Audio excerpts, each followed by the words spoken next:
Hello everyone, welcome back to my channel physics made ji.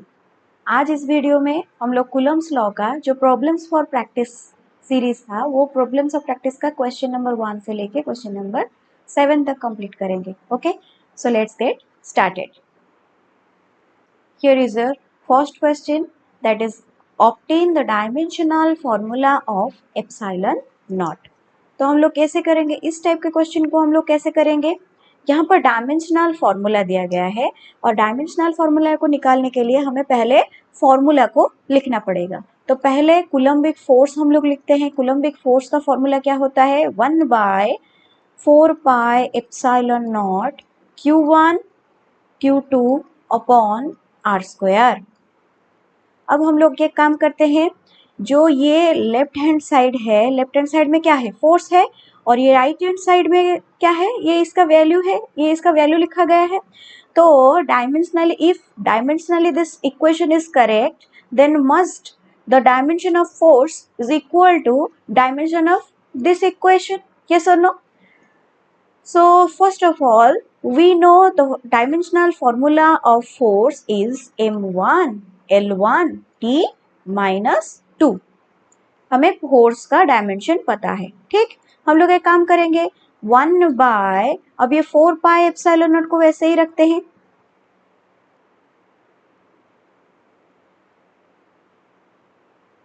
Four pi epsilon not.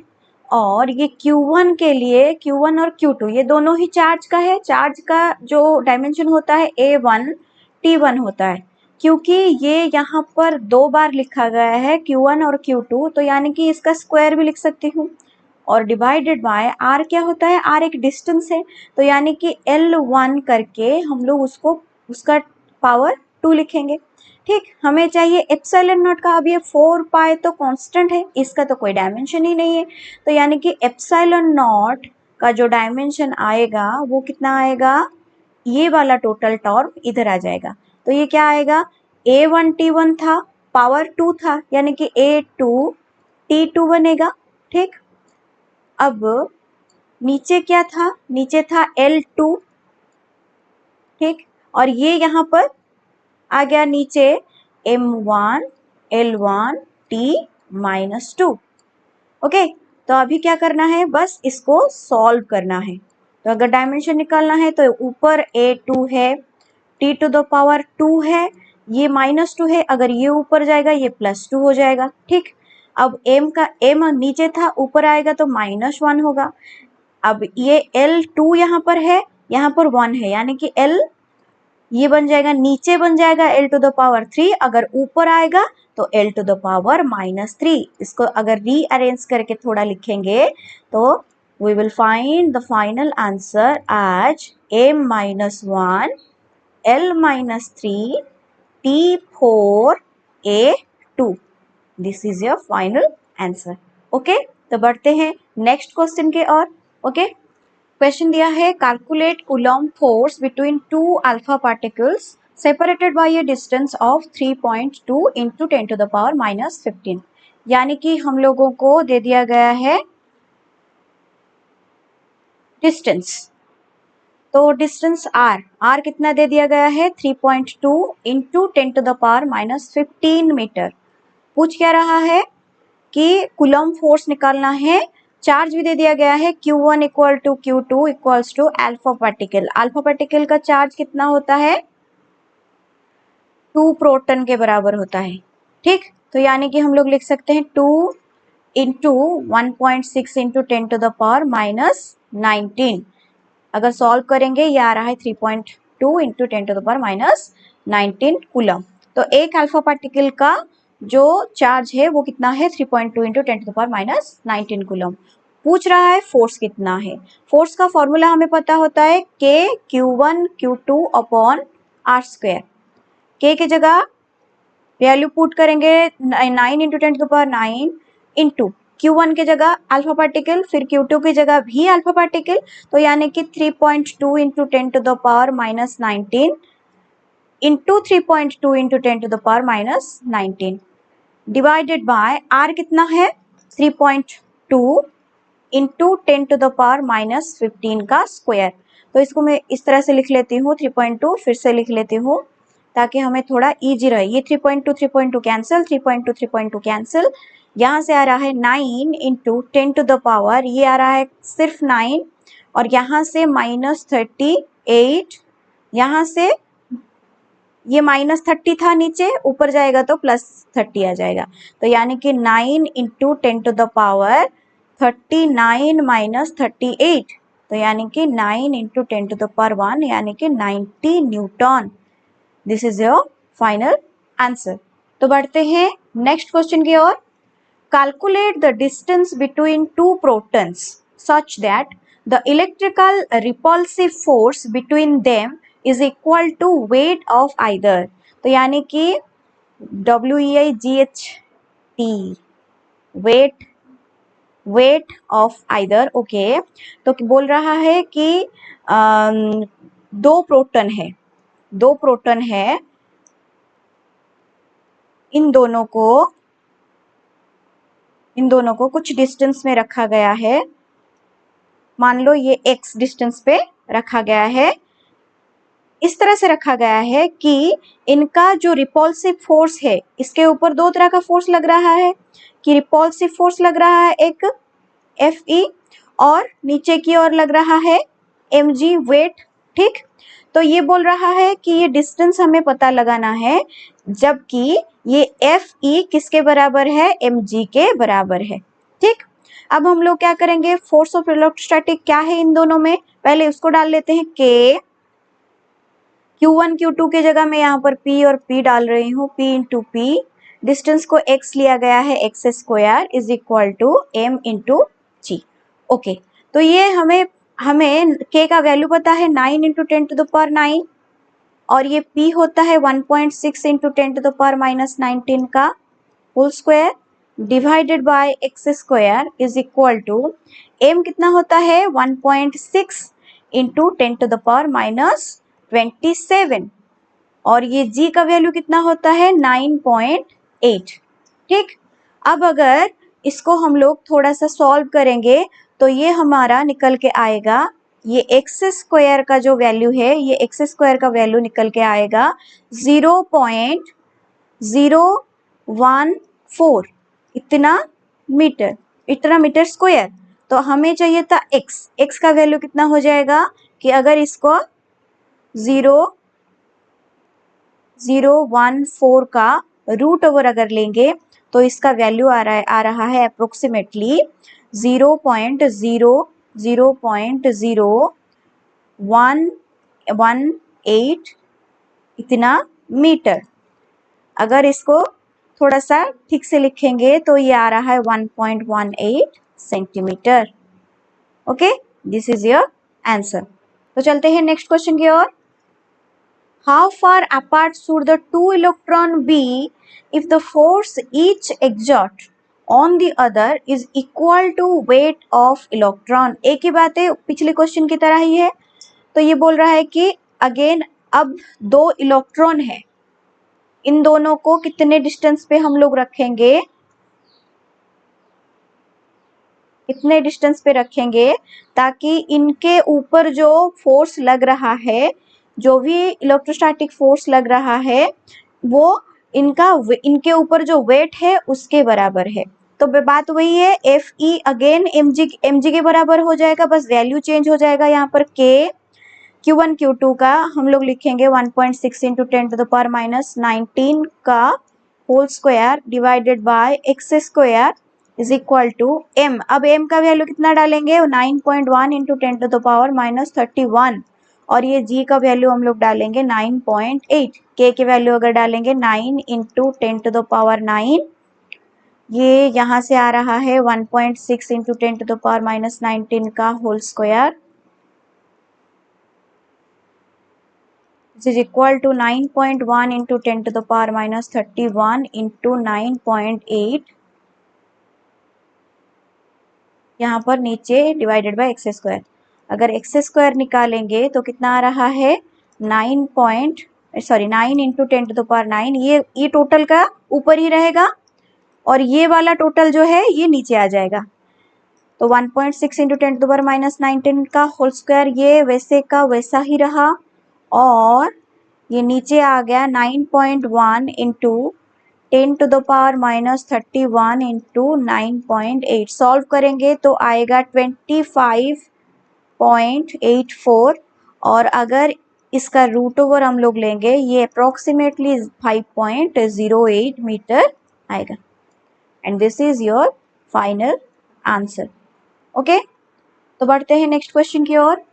A pith ball a of mass, एक pith ball ए है, एक pith ball ए है जिसका मास दे दिया गया है कितना, 9 इंटू 10⁻⁻5 kg, और इसके पास जो चार्ज है वो कितना है, 5 माइक्रोकूलम।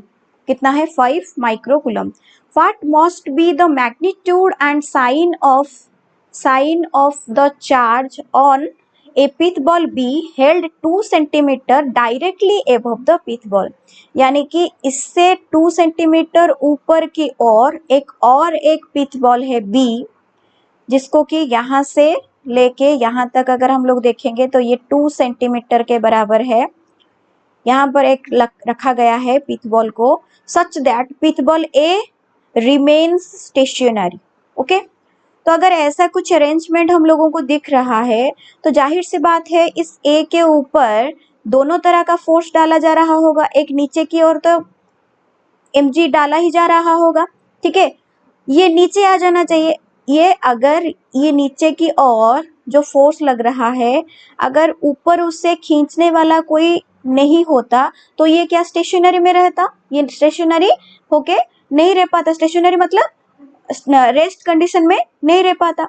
तो यानी कि इस फोर्स को कोई ना कोई ऐसा फोर्स है जो ऊपर की तरफ बैलेंस कर रहा है। ठीक, अब ये तो हम लोगों को पता है कि यहाँ पर +5 माइक्रोकूलम है, यानी कि ये पॉजिटिवली चार्ज्ड बॉडी है।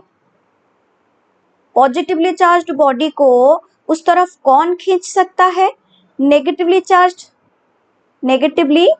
चार्ज्ड बॉडी ही खींच सकता है कि नहीं।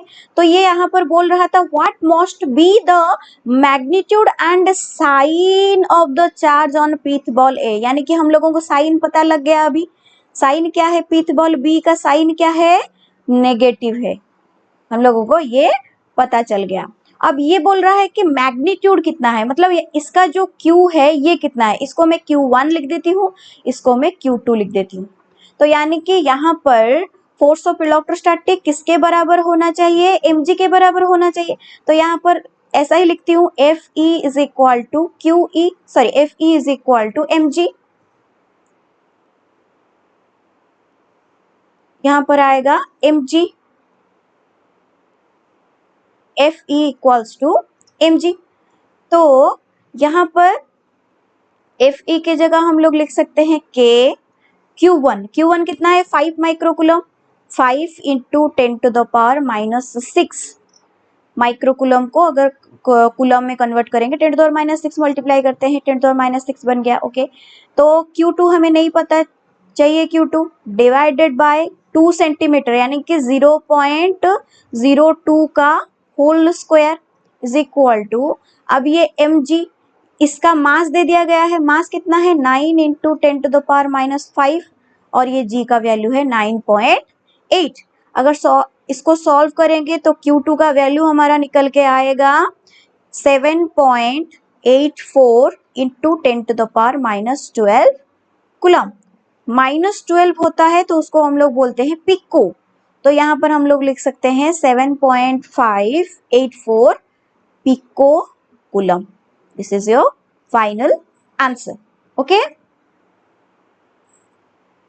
so here is your next question. Two identical metal spheres having equal and similar charges repel each other with a force 103 Newton. दो आइडेंटिकल बॉल है, मेटल स्फीयर है। इन metal sphere के ऊपर जो रिपल्सन फोर्स लग रहा है वो कितना है, force is equal to 103 newton. When they are placed 10 centimetre, 10 centimetre यानी कि 0.1 मीटर डिस्टेंस अपार्ट रखा गया है। इनको कहाँ पर? एक मीडियम के अंदर रखा गया है जिसका डाइइलेक्ट्रिक कांस्टेंट दे दिया गया है 5। तो यानी कि डाइइलेक्ट्रिक कांस्टेंट है इसका, डाइइलेक्ट्रिक कांस्टेंट है ओके। तो डाइइलेक्ट्रिक कांस्टेंट का हमने फॉर्मूला पढ़ा है कि FO अपॉन FM। तो अगर FM हमें चाहिए तो FO अपॉन K हम लोगों को करना पड़ेगा।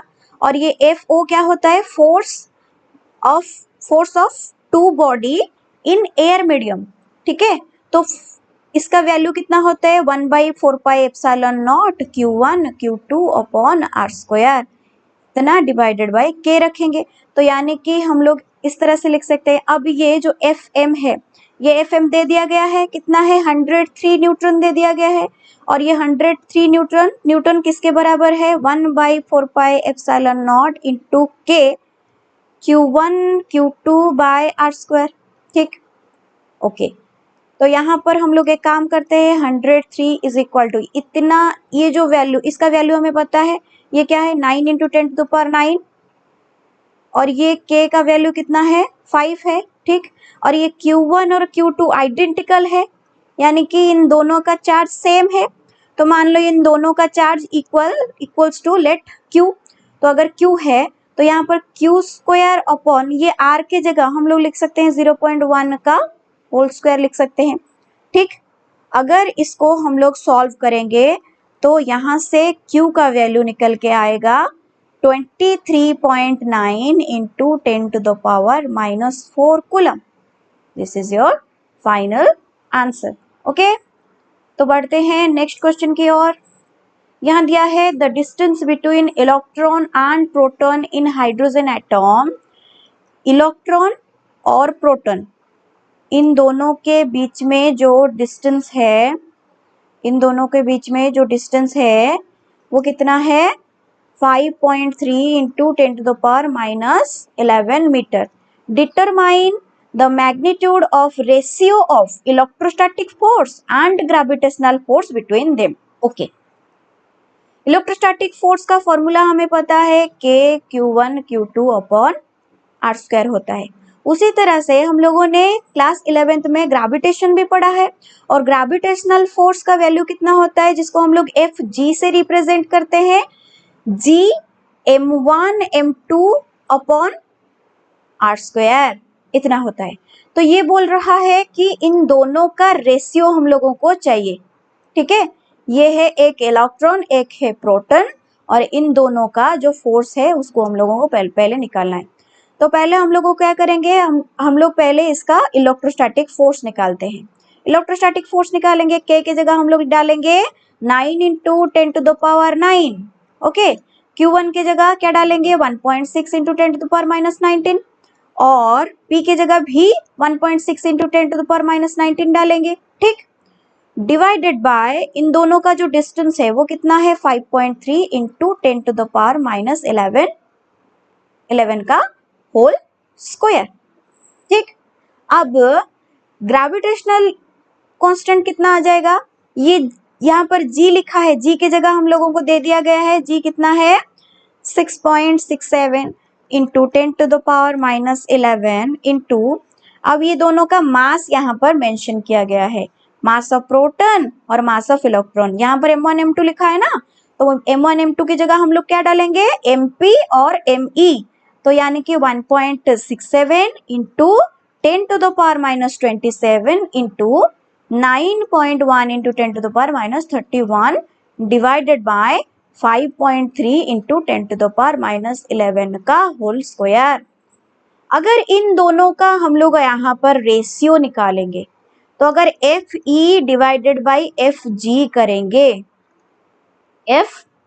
FG हम लोग करेंगे, तो यहाँ से क्लियरली दिख रहा है कि ये जो नीचे वाला पोर्शन है ये दोनों ही कैंसिल हो जाएंगे, ठीक। तो क्या आ सकता है? 9 इंटू 10⁻9 इंटू 2.56 1.6 इंटू 1.6 ये कितना होगा 2.56 into 10 to the power minus 38 divided by 6.67 into 10 to the power minus 11 into 1.67 into 9.1 into 10 to the power minus 27 minus 31। ठीक, ये कुछ इस तरह से आएगा। ठीक है, अगर इसको हम लोग सॉल्व करेंगे तो यहाँ पर निकल के आएगा वैल्यू कितना निकल के आएगा 1.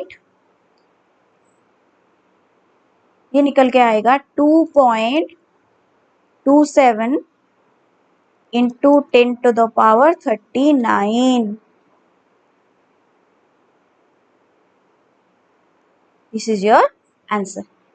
ओके, तो आज के लिए इतना ही। अगर वीडियो अच्छा लग रहा है like share subscribe and please please please comment भी कीजिए। मिलते हैं नेक्स्ट वीडियो में, तब तक के लिए बाय बाय।